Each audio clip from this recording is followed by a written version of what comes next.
conservative, constitutional.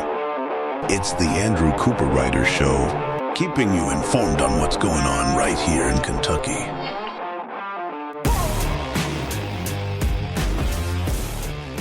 And welcome everybody to another amazing day, amazing week right here on the Andrew Cooperrider Show. Of course, I'm your host, Andrew Cooperrider, and this day we will be covering how Beshear says that Governor Beshear here in Kentucky, people need to suffer under Trump in order to learn their lesson.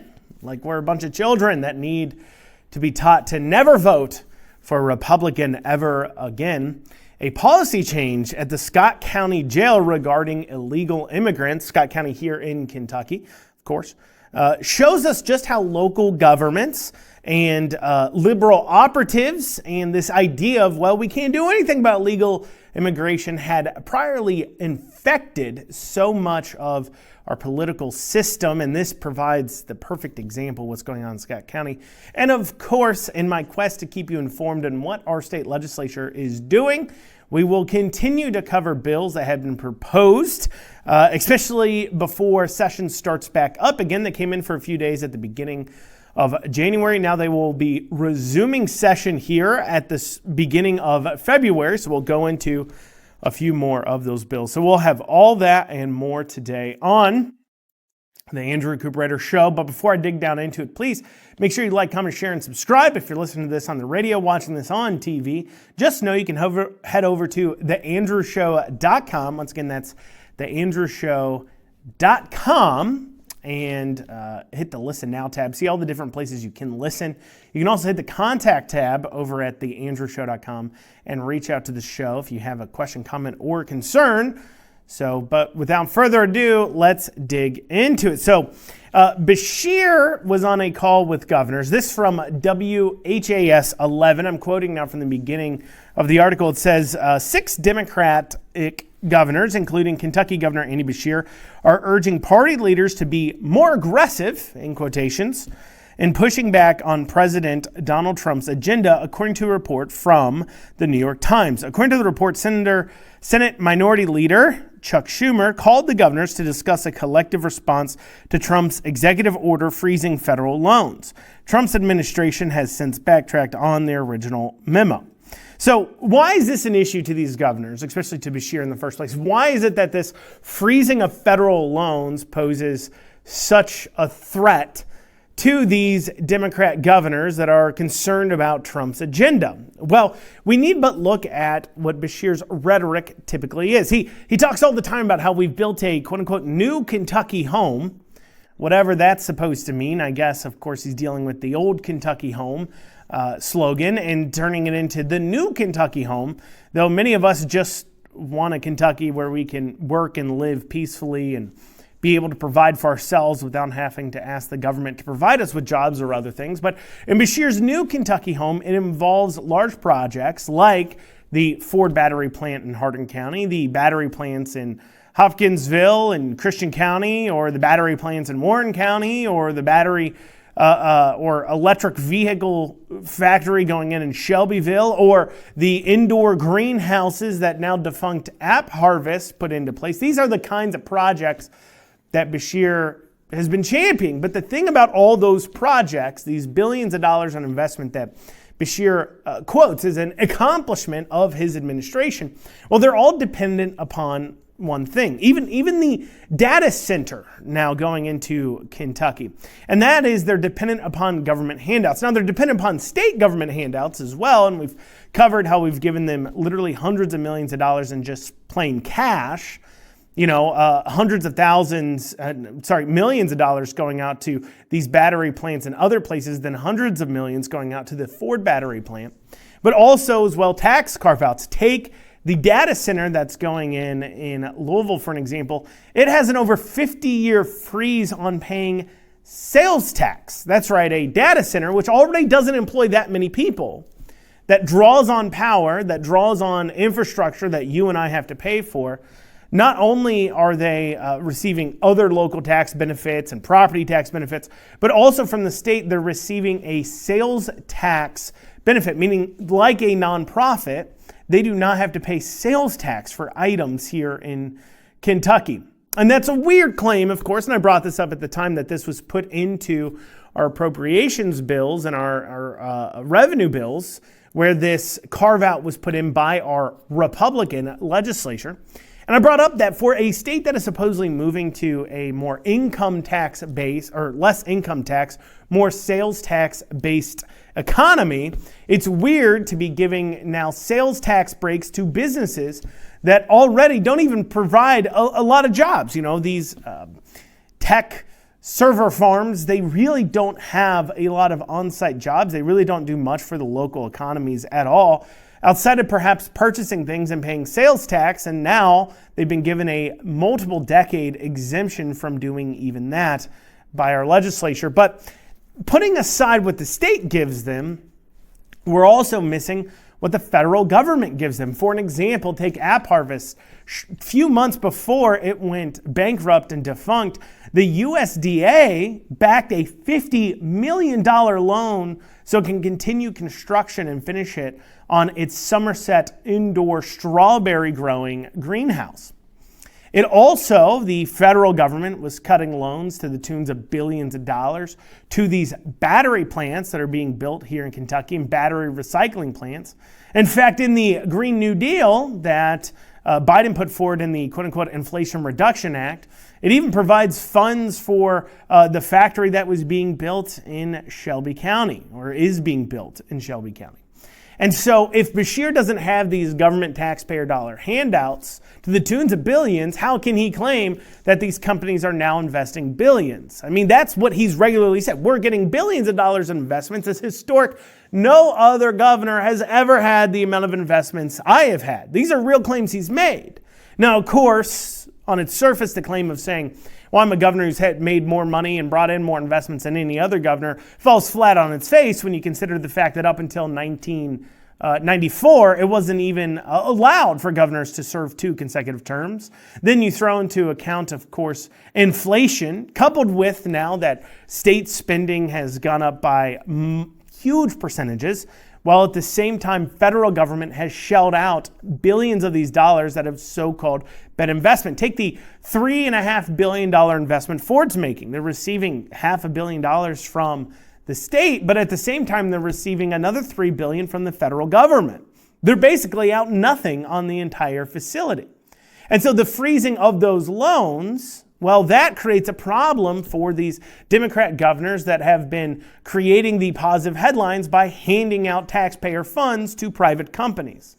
Something that, of course, they pretend to be against, but then they use to generate these quote-unquote positive headlines. So that's the big issue to Beshear. That's why they were calling about this. But Beshear's solution to this problem of how to make sure that we continue having Democrat governors that believe in handing taxpayer funds out to private companies, or actually Beshear's real concern, which is how does he win the presidency here in 3 years? Because we know Beshear's eyeing up that position. Some people have talked about him running for Senate.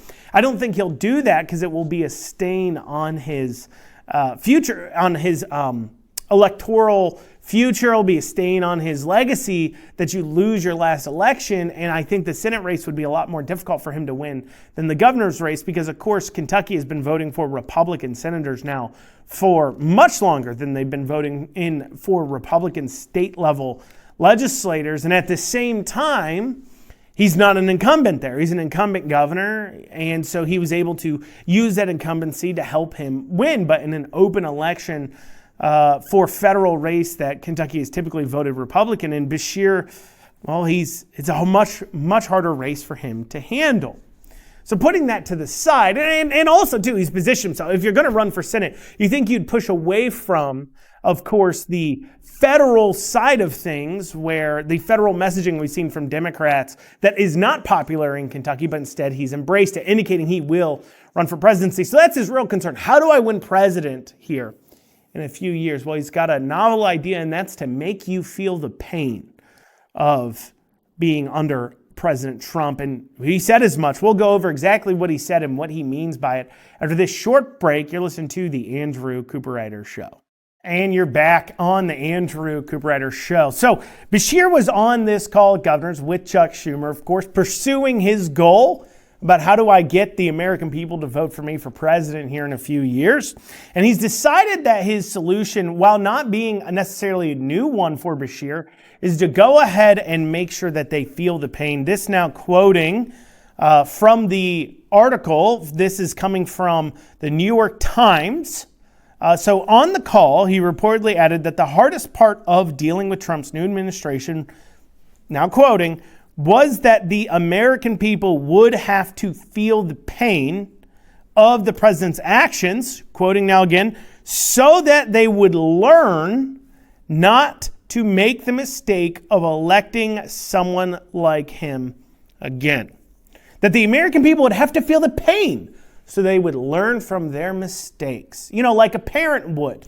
This is the thing about, that really has always upsetted me about Democrats like Beshear and his type. They infantilize their citizens. They think we can't think for ourselves. We can't make decisions for them ourselves. That's why they need a central planner. We saw this during COVID from Beshear. We were not able to make risk assessments for ourselves, for our children, for our family, and decide how to conduct ourselves. No. The Beshear administration demanded that you behave the way they wanted you to behave. That's how Democrats are across the board for the most part. This expert class that can make all the decisions for you, the intelligentsia. They know what's best, and you didn't listen to them by electing Donald Trump, so they're going to make sure you feel the pain. But what does feel the pain mean? Now, Beshear can claim that he means that this is just the natural pain that'll come from, of course, Donald Trump's decisions. But what Beshear really is saying is the quiet part out loud, and we've actually already seen these parts playing out, not just with Beshear priorly, but we've already seen Democrats within the government nationally since President has come into office doing something called malicious compliance, where they will follow the executive orders and then expand those executive orders to create bad headlines. We saw this when the executive order came down to purge the military from DEI trainings and DEI teachings. And then some low-level liberal staffer within the Pentagon decided that this would mean that we could no longer teach about the Tuskegee Airmen, black airmen that historically were brave and amazing.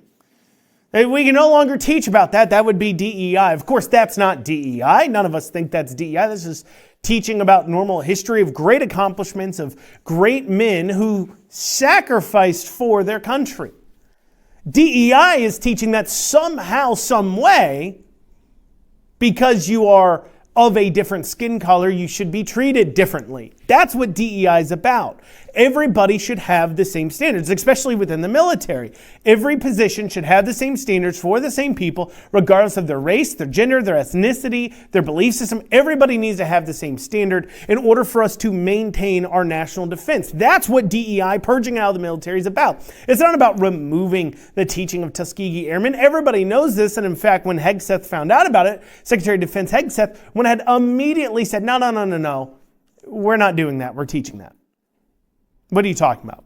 And we also saw this when Trump put out his executive order that the governors were talking about regarding the issuance of U.S. government loans and subsidies and etc. when the Medicare portals went down for several hours because they said that, we can't pay out to the American people. In fact, news stories were wrote talking about how now VA loans or Twitter posts and everything else about how VA loans are now in trouble and HUD housing loans and FHA loans and all these things are now in trouble. These American people directly receiving a benefit, whatever you'd want to call it, from their government was now ended immediately without any notice, when that's not what the executive order was dealing with at all. It plainly laid out Medicare, Medicaid, those things are to be left alone. We're talking about loans being cut to companies and grants being given to NGOs, non-governmental organizations. But yet somebody decided to apply it to the Medicare portals and they all shut down, creating bad headlines for a few hours until they were put back up when the Trump administration found out about it. These are the kinds of things they're doing to make American people feel the pain. They know that if they take his executive orders and take his actions and then amplify them to mean something far past what they're supposed to mean, to leave common sense behind in interpreting them, well, then they can go ahead and cause problems and headlines and damage to the American people, and maybe they'll blame Trump for it, so we're going to go ahead and do this. Now, for Beshear, this isn't a new idea. Beshear has finally said it out loud to make the American people hurt. But this isn't the first time for Beshear to try to enact pain on Kentuckians for political reasons. I know we've forgotten about COVID in large part. It's not popular anymore to talk about it. But may I remind you that by percentage, the government forced the layoff of more Kentuckians out of their jobs than by percentage any other state forced their own citizens out. Kentucky laid off more people because of Beshear's edicts. Kentucky, unlike many other states, had not one but two sets of lockdowns. Two separate lockdowns, a backdoor vaccine mandate, shutting down of churches, arresting people or attempting to quarantine them for going to church, trying to shut down interstate travel, things he was all hit with in federal courts for doing, and trying to be as extreme in lockdowns as possible. Well, when we look at the evidence of why he was doing this, we don't see any science or trying to stop the spread or whatever, trying to save people's lives, whatever he claimed with COVID. Instead, we see politics. For example, when Beshear put in some of the strictest lockdown measures in 2020, he was announcing them, and it was leading up to the election. But then shortly afterwards, while Trump was still in office, he continued with that pressure. Then come December, when it was time for Biden to take office, he lifted some measures, despite the fact that behind the scenes, supposed COVID deaths were growing. An APM article from a few years ago reports that at the height of the pandemic, Kentucky's Democrat governor eased COVID restrictions despite mounting deaths. An investigation finds that when Governor Andy Beshear rolled back restrictions in December, health officials were already worried about a surge and were overwhelmed by growing backlogs of deaths. So if Beshear was worried about cases and deaths, and if he really believed lockdown measures would prevent that, and I know many of you would say, hey, look, these lockdown measures didn't do anything, and I'm with you. I agree with you. I fought them for that reason. They don't accomplish anything. And I know many times you look at death numbers and COVID case numbers, you say they're inflated, the PCR tests and everything else. I'm with you. But what I'm saying is based upon what they were saying and what they supposedly believed. They believed all these cases supposedly were accurate and true, and all these deaths were completely preventable if only you could lock down hard enough. And so if that's what they believed, which is what Beshear claimed the reasoning was, using their logic, not mine, then if you knew deaths were increasing behind the scene, you wouldn't lift restrictions. Yet that's exactly what he did. In fact, if we look at all of the COVID restrictions as a whole, they were pretty much all lifted by June for the most part. I mean, we did see, of course, some mask mandates still, but when we look at capacity restrictions and everything else, and we look at Beshear's own announcements, we see that in 2021, in May of 2021, is when Beshear announced he'd be lifting all capacity restrictions on businesses. Shortly after, Joe Biden grabs office and he's getting us out of the pandemic.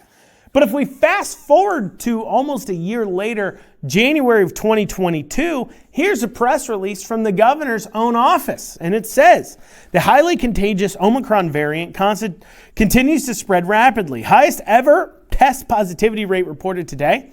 Today, Governor Andy Beshear said Kentucky reported 52,603 new COVID-19 cases last week, the highest weekly total ever by nearly 22,000 cases. The second highest week for new cases was the week ending September 5th, 2021.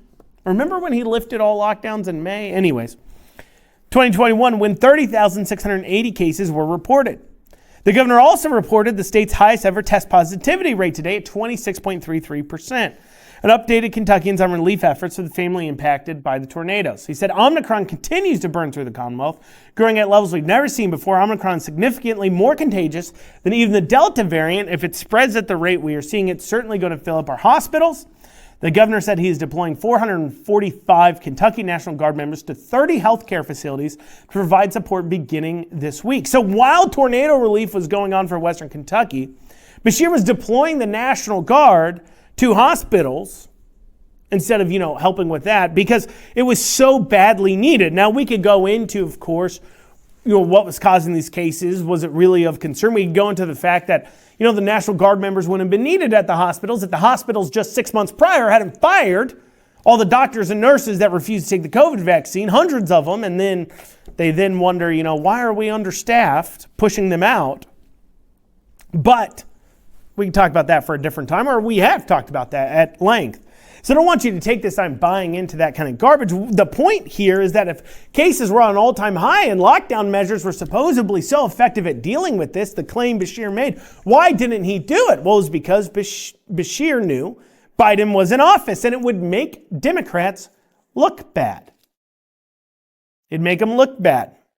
And of course, Beshear's angling for that national position. If he makes Democrats look bad, well, he may not get that kind of national support. He needed to step in line. So all the time, he had high deaths, all-time high cases. We have no lockdowns. Almost like the only reason why we had these in place in the first place is because Beshear knew the lockdowns restrictions didn't actually do anything but caused pain. Pain that Joe Biden could then blame on Donald Trump and be used. Pain that bad actors used in order to ignore and change election laws, including right here in Kentucky, that led to a Joe Biden election. So it seems like Beshear and the Democrats are ready to, over the next 4 years, repeat the old lockdown playbook.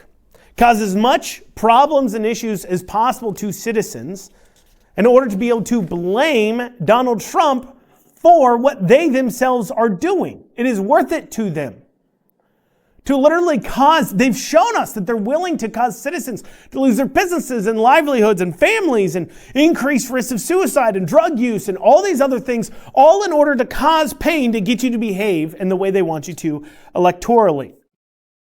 And it's disgusting. Well, coming up after this, we'll be talking about the Scott County Jail, changing policies. We'll have that after this short break. And you're back on the Andrew Cooperrider Show. So as Donald Trump puts in place his steps to go ahead and purge as much of the illegal immigrants, especially the criminal breakers that have come into the country the last several years under the Biden administration, as he's trying to push them out, we're starting to learn exactly why it's been so hard to get it done by even local governments. We're learning that local governments, like here in Kentucky, have had their hands tied by whether it's liberal politicians, regardless of whether they've got an R or a D next to their name, or by, of course, their associations handing them bad information.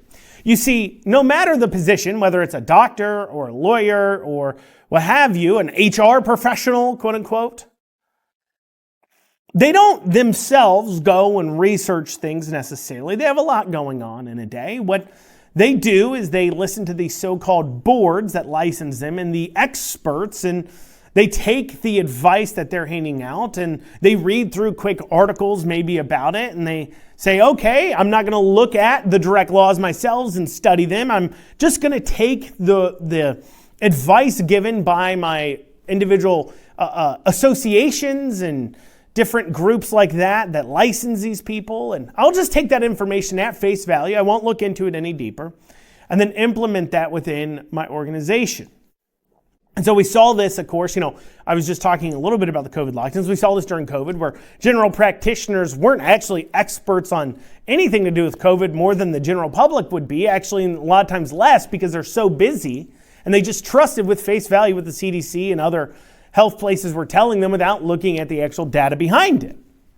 And in the same way, we see how if a liberal individuals get a hold of these professional organizations like they have, they can actually create policy that can affect even in some of the smallest places. So turning once again to WHAS 11 that has a story about ICE detainers in Scott County.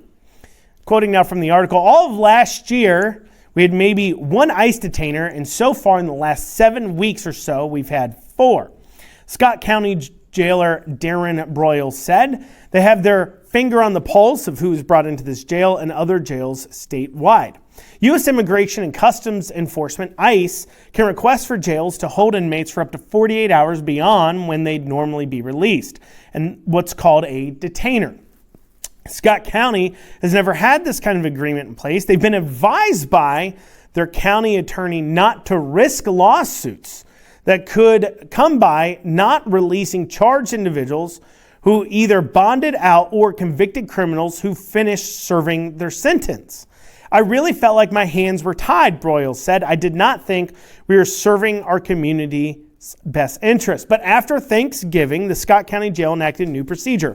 Following calls from the Georgetown community just outside Lexington to address undocumented immigrants committing crimes, the jail has upped its communication with ICE about inmates federal agents want in their custody. Now the jail will transfer them to Oldham County's detention facility in LaGrange, which is a dedicated 72-hour holding center contracted with the feds to make pickups.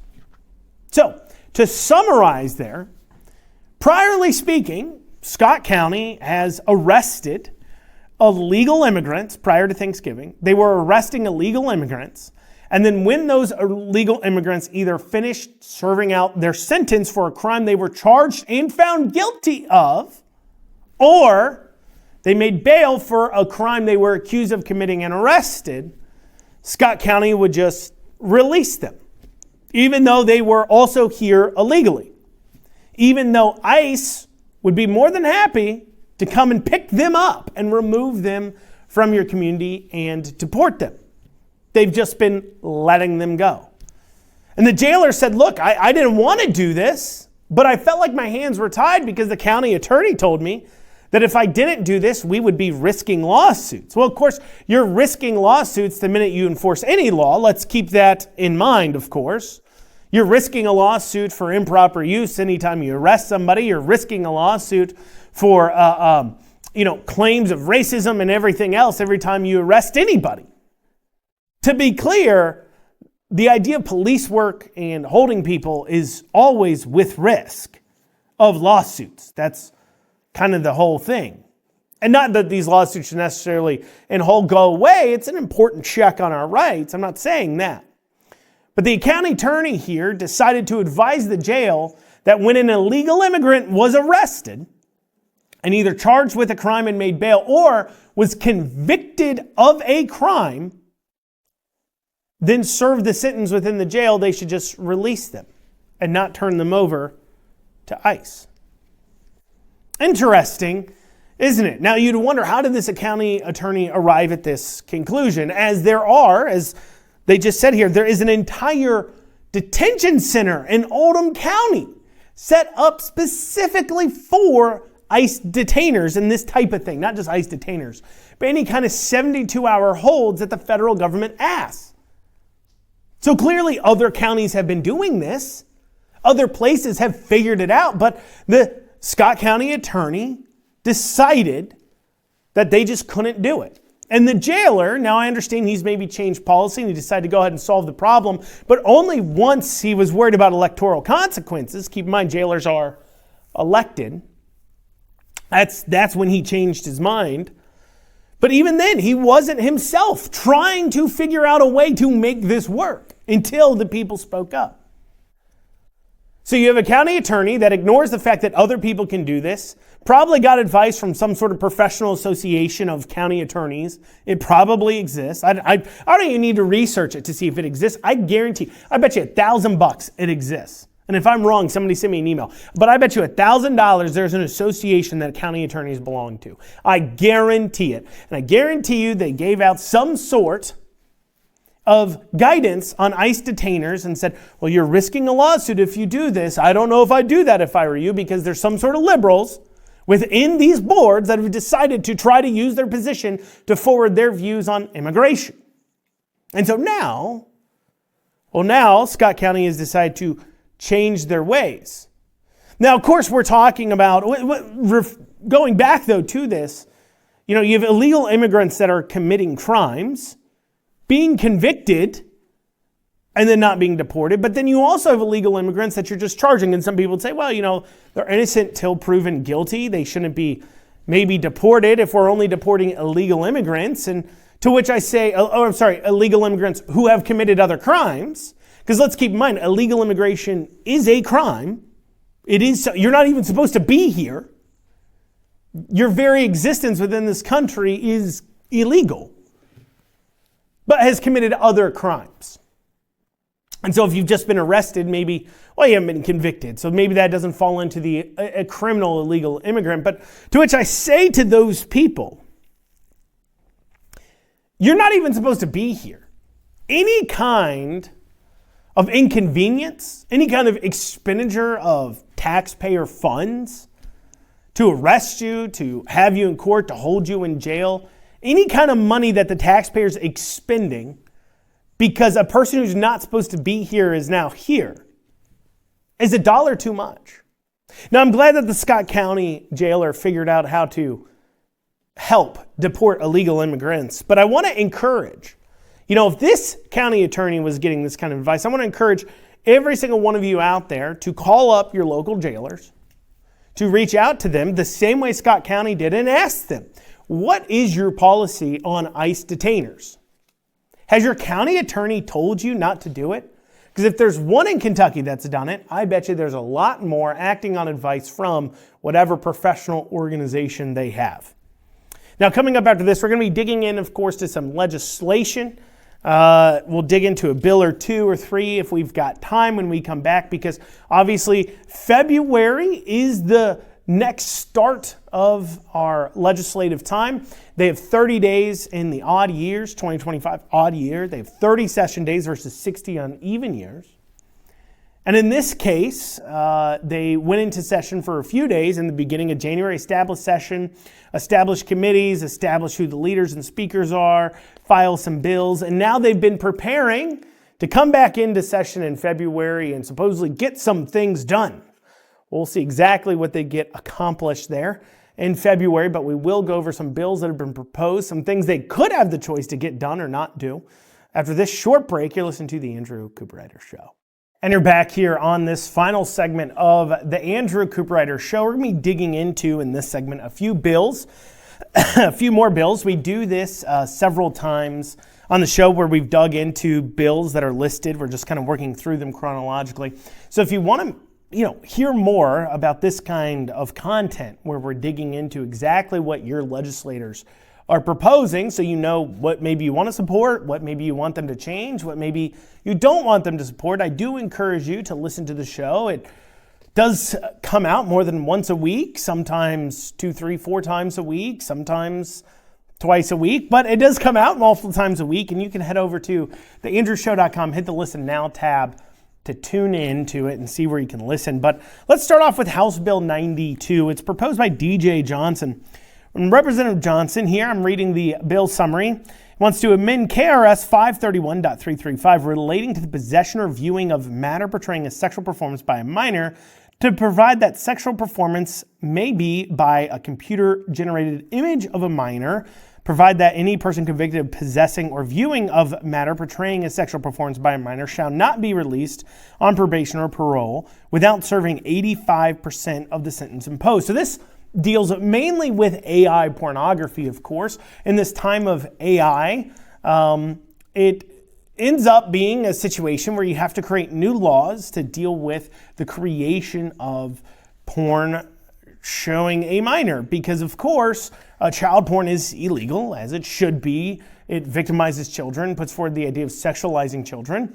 But in this world where you can create those images without actually having to involve other humans, well, you do have to make an adjustment there. Now, some people that are sick in the head would say that, well, it's not hurting anybody, so why does it matter whether or not they are viewing this content?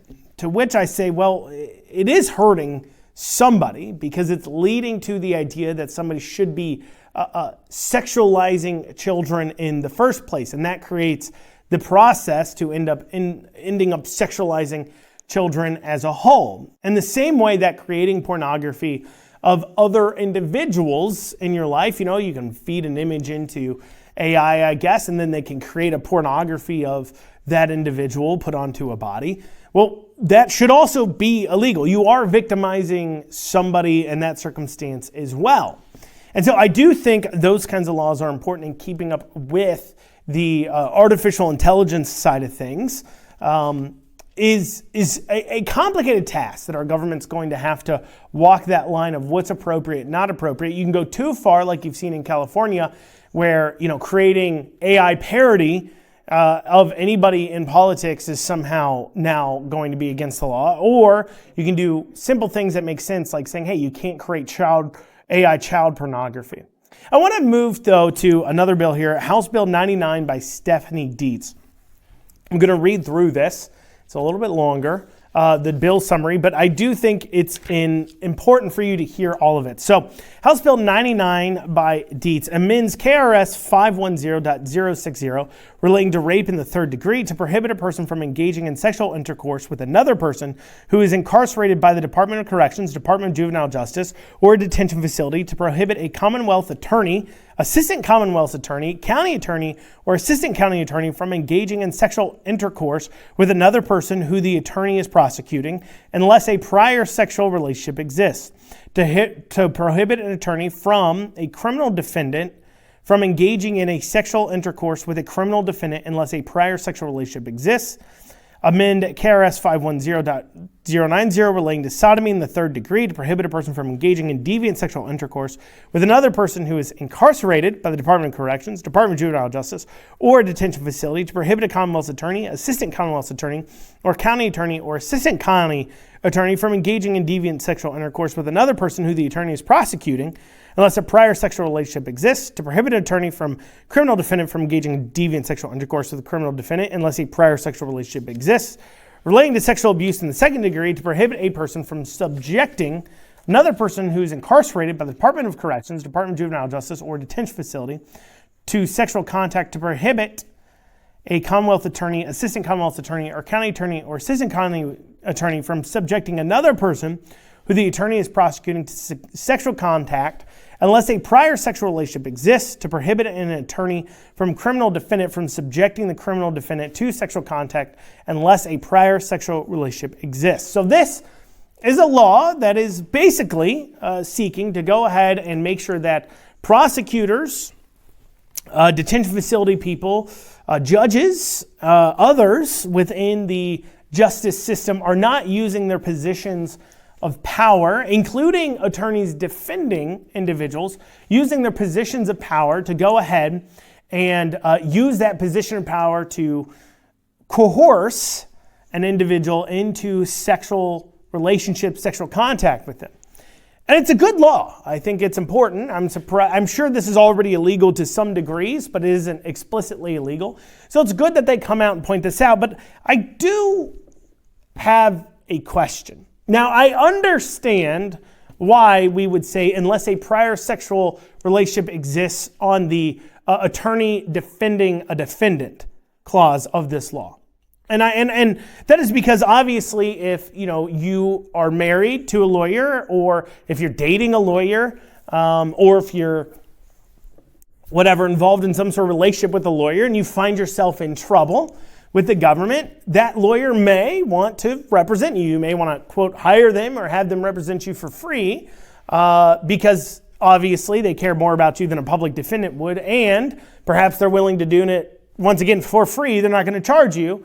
And so that makes sense to me why you would maybe want to have a carve out there to say, look, if you find yourself in trouble and your wife or husband ends up representing you in court, we don't want to make it illegal for you guys to be in a relationship together while they're representing you in court.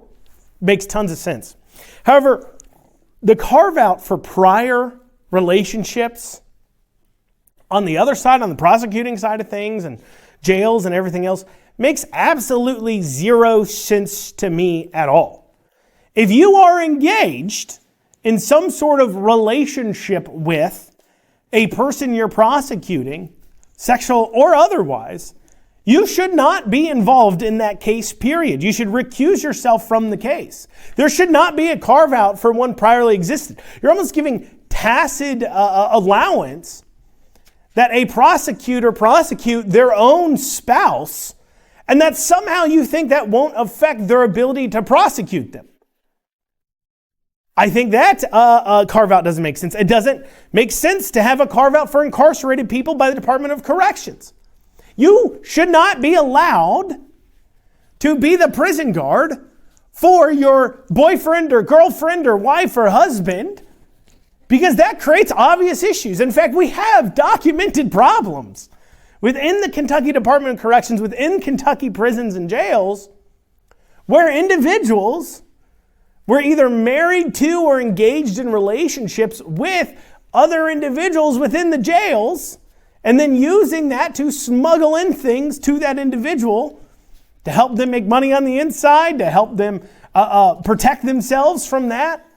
Obviously, that individual's position within the jail can be leveraged, where a gang can say, look, we're gonna shiv your husband unless you sneak these drugs in for us. That person shouldn't be in that jail. That should be a problem. In fact, I was talking to an individual who's an activist on this side of things, dealing with prison reform and other things, and he was telling me about how in one jail, I believe I want to say, might have even been in Oldham County area, but in one jail, there was an individual who, a female corrections officer, who her child's father was an inmate within that jail. And then that relationship was used to smuggle in contraband, drugs and other things into the jail that then that individual sold for profit, made money off of. So this carve out for unless one existed priorly, for corrections officers, for prosecutors, for judges, for other people within our Commonwealth attorney, county attorney, assistant county attorney, or other, that should not exist. And I literally don't understand why it does. And I'd love, if anybody's got a good explanation for this, reach out to me. You can email me, info@theandrewshow.com. Well, y'all, that's what we got time for today on the Andrew Cooperrider Show. I thank you all so much for joining me. We'll be back here later this week with another show. Make sure you're tuning in. Other than that, we'll be seeing you. You guys have a great rest of your day.